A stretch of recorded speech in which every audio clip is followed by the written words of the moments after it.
Мен уже полностью өзім отель тауып, изучать етіп. А сколько ты зарабатываешь? Аз.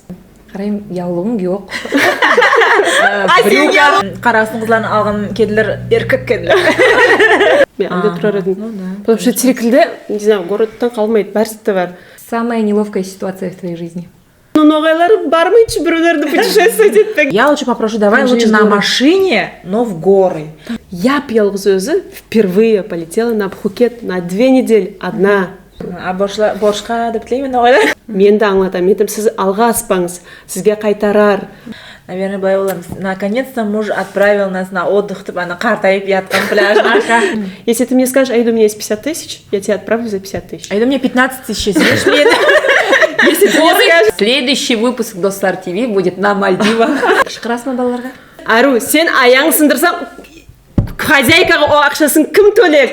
Какая страна? Дубай!